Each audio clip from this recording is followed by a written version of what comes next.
여러분 안녕하세요. 오늘 소개해드릴 경매 물건은 부산광역시 동구 초량동에 위치한 건물입니다.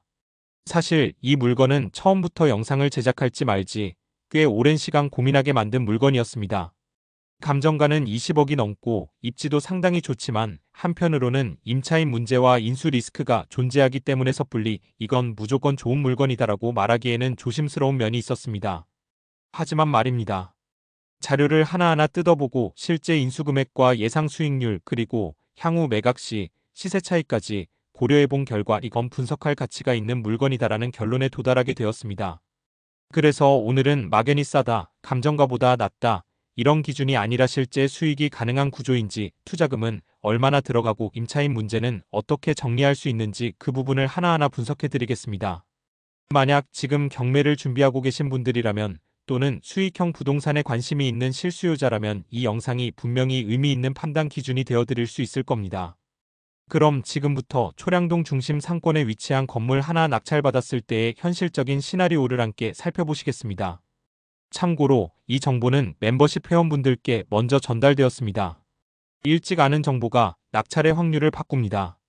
먼저 보는 사람이 먼저 준비합니다. 멤버십으로 한 걸음 더 빠르게 시작하세요.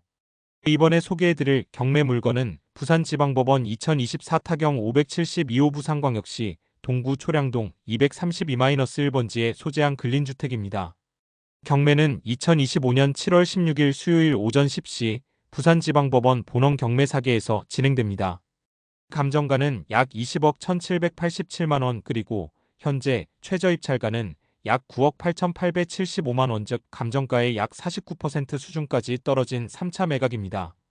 이 물건은 지하 1층부터 지상 4층까지 총 5개 층으로 구성되어 있고 지하와 1층부터 3층까지는 상가 그리고 4층은 주거 공간으로 활용되는 구조입니다.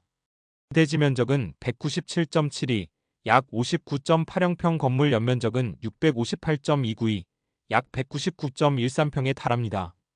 토지와 건물은 일괄 매각 대상이며 따라서 낙찰자는 토지와 건물을 모두 인수하게 됩니다. 입지를 살펴보면 이 건물은 부산 도시철도 1호선 초량역에서 350m 거리에 있어 도보로 5분 거리에 위치해 있습니다. 주변은 초량시장, 병원, 상가 관광객이 유입되는 골목 상권이 몰려 있으며 특히 전통시장과 근생시설이 혼재된 지역 중심부에 위치해 있습니다. 도로는 남서측 약 10m의 포장도로에 접해 있어 차량 진입이나 상가 운영 측면에서 접근성도 좋습니다. 또한 이 지역은 일반 상업지역으로 분류되어 있어 향후 리모델링, 업종 변경, 건축 활용도가 상당히 높은 장점이 있습니다. 다만 이 건물은 중점 경관관리구역에 속하기 때문에 외관 변경이나 신축 시 도시미관 심의가 요구될 수 있다는 점도 함께 고려해야 합니다.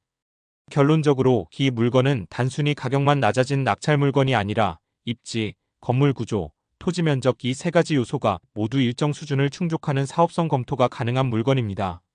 이제 이 건물의 임차인 현황을 살펴보겠습니다. 이 물건의 가장 중요한 리스크 중 하나가 바로 세입자 인수 여부입니다. 현재 이 건물에는 총 6명의 임차인이 확인되어 있습니다. 한 사람 한 사람 살펴보면서 인수 대상인지 배당을 통해 정리 가능한지 확인해 보겠습니다. 먼저 지하층 전시입니다. 보증금은 2천만원 월세는 65만원이고 대항력이 없고 배당 요구를 한 상태입니다. 따라서 낙찰자가 인수하지 않아도 되는 임차인입니다. 다음은 1층 이씨입니다. 보증금은 6,500만원, 월세는 180만원이며 역시 대항력은 없고 배당 요구는 한 상태입니다. 이 임차인도 마찬가지로 인수 대상이 아닙니다. 2층 갈씨의 경우 보증금 4천만원, 월세 200만원 대항력은 없지만 배당 요구를 하였습니다. 이 임차인도 마찬가지로 인수 대상이 아닙니다. 3층에는 2명의 임차인이 있습니다. 먼저 유씨 보증금은 3천만원, 월세는 20만원입니다. 배당 요구를 하였으며 대항력도 없습니다. 이 임차인도 마찬가지로 인수 대상이 아닙니다. 그 다음은 조씨 보증금 3천만원, 월세는 10만원 이분은 배당 요구는 했지만 대항력이 없는 임차인입니다. 따라서 이 임차인도 인수 대상이 아닙니다. 마지막으로 2층의 최씨는 보증금과 월세가 모두 미상이며 배당 요구나 전입 여부도 확인되지 않았습니다. 명확히 확인되지 않은 지모 폐문부재로 알 수 없는 외국인 임차인 1, 1명이 있을 가능성이 있으며 정확한 점유 상태 확인이 필요합니다. 정리하면 현재 임차인 중 낙찰자가 실제로 인수하게 될 가능성이 있는 임차인은 아무도 없습니다. 단, 이 물건의 가장 큰 리스크는 현장 조사 시 폐문 부재가 많았고 상가임 대차 현황서에도 누락된 계약이 있으며 외국인 임차인 포함 여부도 확인된 만큼 명도, 소송과 점유정리 비용이 반드시 고려되어야 한다는 점입니다. 이번 단계에서는 이 물건의 등기부 등본상 권리관계, 즉 법적 리스크를 살펴보겠습니다. 경매 물건 분석에서 가장 중요한 개념 중 하나가 바로 말소기준 권리입니다. 이 물건의 말소기준 권리는 2008년 3월 28일 부산장우신용협동조합이 설정한 근저당권으로 확인됩니다. 채권 최고액은 3억 6,400만 원입니다. 이 근저당권을 기준으로 그 이후에 설정된 모든 권리는 경매로 소멸되며 낙찰자에게 인수되지 않습니다. 자, 그러면 이 물건의 등기부의 말소기준 권리 이후 설정된 권리들을 살펴보면 추가 근저당권, 가압류, 압류, 임의경매 신청 등 총 14건 이상의 권리 설정이 줄줄이 붙어있는 상태입니다. 하지만 모두 말소기준 권리 이후에 설정된 것들입니다.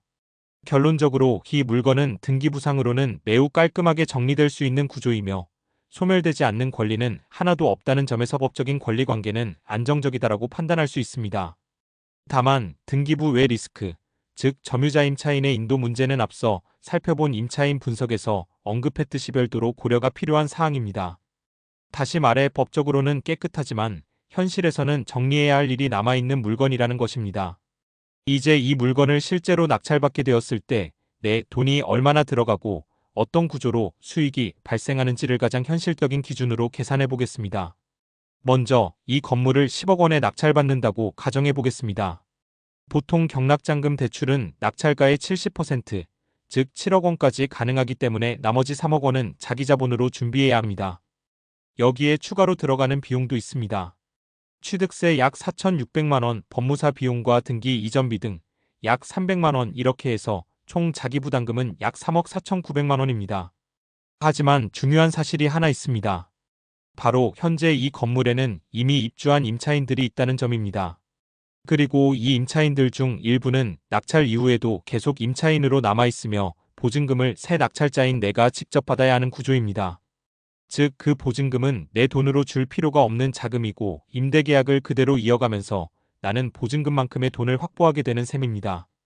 현재까지 확인하여 본 바로 임차인들 중 대항력이 있는 임차인은 없고 배당 요구와 관계없이 임차인의 보증금을 낙찰자가 받아야 하는 구조입니다. 현재 상황에서 보증금 총합은 약 2억 3,500만 원입니다. 따라서 처음에는 3억 4,900만 원이 필요하지만 그중 2억 3,500만 원은 세입자에게서 직접 보증금으로 받게 되므로 실제로 내 통장에서 다시 들어오는 돈입니다. 즉 순수 투자금은 약 1억 1,400만 원입니다. 1억이 조금 넘는 자본으로 건물 한 채를 운영할 수 있는 구조가 만들어지는 것입니다. 그렇다면 이 건물에서 나오는 수익은 얼마나 될까요? 현재까지 확인된 임차인의 월세는 다음과 같습니다. 지하에 있는 전 씨는 매달 65만 원, 1층의 이 씨는 180만 원, 2층의 갈 씨는 20만 원, 같은 층의 유 씨 역시 20만 원, 3층의 조 씨는 10만 원입니다. 그리고 2층의 최 씨는 현재 보증금은 존재하지만 월세와 점유 여부가 확인되지 않아 공실 또는 미확인 임차인으로 판단됩니다. 또한 건물 외부에 지오라는 이름으로 등재된 임차인이 있으며 이 임차인의 보증금과 월세, 그리고 전입 여부 등도 모두 미상으로 남아있는 상태입니다. 따라서 이 두 세입자는 추가 조사가 필요한 부분으로 분류됩니다. 우선은 확정된 5명의 임차인만 기준으로 수익을 따져보겠습니다. 확정 월세 총액은 65만, 180만, 20만, 20만, 10만, 305만 원입니다. 여기서 금융비용을 차감해야 합니다. 먼저 7억 원의 대출에 대한 연 4% 이자는 연 2,800만 원, 월 약 233만 원입니다. 그리고 내 순수 투자금 1억 1,400만 원에 대한 기회비용도 있습니다. 이를 연 4% 기준으로 보면 연 456만 원, 월 약 38만 원입니다. 즉 매달 총 금융비용은 233만 더하기 38만은 271만 원. 이 수치를 바탕으로 순수익을 계산해보면 305만 원 빼기 271만 원은 월 약 34만 원의 순수익이 발생합니다. 하지만 이 수익은 어디까지나 보수적이고 확정된 정보만을 기준으로 한 것입니다.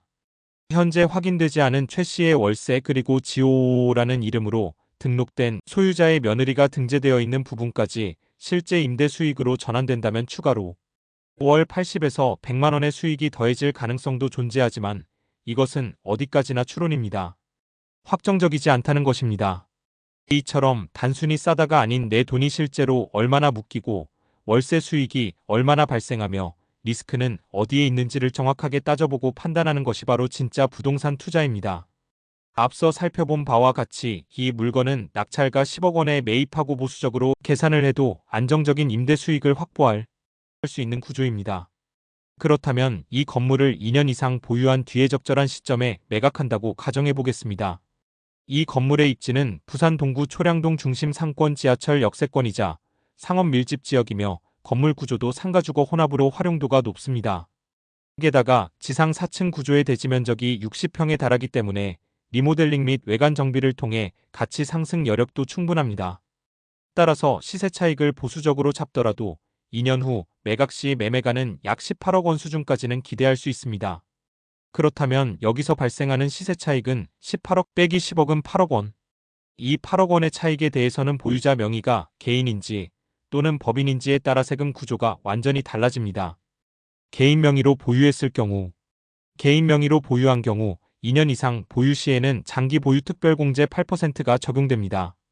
즉 양도차익 8억 원의 8%인 6,400만 원이 공제됩니다. 또한 기본공제 250만 원도 추가로 공제되므로 과세표준 8억 6,400만 250만 7억 3,350만 원. 여기에 누진세율이 적용되며 금액이 크기 때문에 일부는 35%, 일부는 45%의 고율 세금이 적용됩니다. 실제 계산해보면 양도소득세 약 2억 6,600만 원, 지방소득세 10% 약 2,660만 원, 총 세금은 약 2억 9,260만 원. 결과적으로 8억 원의 차익 중에서 5억 700만 원이 손에 남습니다. 법인 명의로 보유했을 경우 법인은 장기 보유 특별공제나 기본공제가 없고 양도차익 전체에 대해 22%의 단일세율이 적용됩니다. 법인세 20%, 지방소득세 2%. 따라서 8억 22% 1억 7,600만 원이 세금으로 부과되고 실제 남는 금액은 6억 2,400만 원. 즉 법인 명의로 보유하고 매각했을 경우 개인보다 약 1억 1,700만 원 더 많은 수익이 발생합니다. 그러면 당연히 법인 명의가 더 유리한 것 아닌가? 라고 생각하실 수 있습니다. 하지만 여기서 한 가지 더 고려해야 할 것이 있습니다. 법인 명의로 매각했을 경우 그 수익을 대표 개인이 인출하려면 배당소득세나 원천징수세가 추가로 발생합니다. 즉 단순 비교로는 법인이 유리하지만 실제로 수익을 인출했으려면 추가세가 생길 수 있는 구조라는 점을 함께 기억하셔야 합니다. 물론 법인 내부에 수익을 남겨두고 재투자하거나 급여로 분산 지급하거나 부동산을 계속 운용할 계획이 있다면 법인 명의는 훨씬 더 유연하고 세금 최적화가 가능한 방식이 됩니다. 이처럼 동일한 시세 차익이라 하더라도 소유 명의에 따라 손에 남는 금액이 완전히 달라지며 투자 구조, 재투자 계획, 인출 전략에 따라 법인과 개인의 선택은 철저히 전략적으로 접근해야 합니다. 정리하자면 이렇습니다. 개인 명의로 이 물건은 지금 낙찰받아서 2년 동안 안정적으로 임대 수익을 확보하고 임차인 정리 후 적절한 시점에 매각할 것인지 아니면 법인 명의로 낙찰받아서 임차인 정리 후 달세를 받으면서 안정적인 상태에서 언제든 매각을 해서 5억에서 6억 원이 넘는 현금 이익을 남길 수 있는 구조입니다. 그리고 그 수익을 법인으로 할 것이냐, 개인으로 할 것이냐에 따라 최종 수익률이 완전히 달라집니다. 이것이 바로 진짜 부동산 투자입니다. 건물만 보지 말고 숫자까지 정확히 봐야 그게 돈이 되는지 아닌지를 판단할 수 있습니다. 멤버십에 가입하시면 비멤버보다 훨씬 일찍 정보를 확인하실 수 있습니다. 그리고 이 일찍 안다는 것이 경매에서는 결정적인 차이를 만듭니다. 일찍 알게 되면 임차인 확인부터 현장 방문, 권리 분석, 자금 계획까지 모든 걸 차근차근 준비할 수 있는 시간이 생깁니다. 하지만 비멤버는 뒤늦게 영상을 보고 급하게 입찰을 준비하게 됩니다. 입찰일이 얼마 남지 않은 상태에서 부랴부랴 분석을 시작하면 작은 실수가 수천만 원 손실로 이어질 수 있고 경매 자체를 포기해야 하는 경우도 생깁니다. 경매는 결국 정보의 싸움입니다. 먼저 알고, 먼저 분석하고, 먼저 준비하는 사람이 낙찰의 확률을 높이고 수익을 가져갑니다. 멤버십에 가입하셔서 더 빠르고 더 신선한 정보를 확인하시고 깔끔한 권리 분석, 그리고 성공하는 경매를 함께 시작해 보시기 바랍니다. 이제는 운이 아닌 준비가 결과를 바꾸는 시대입니다. 여러분의 성공적인 낙찰을 응원하겠습니다. 혹시 더 궁금하신 사항이 있으시면 아래 설명란과 고정 댓글에 있는 문의처로 연락을 주시면 성심껏 답변 드리겠습니다. 구독과 알림을 해주시면 더욱 감사하겠습니다. 다음에 더 나은 정보로 찾아오겠습니다.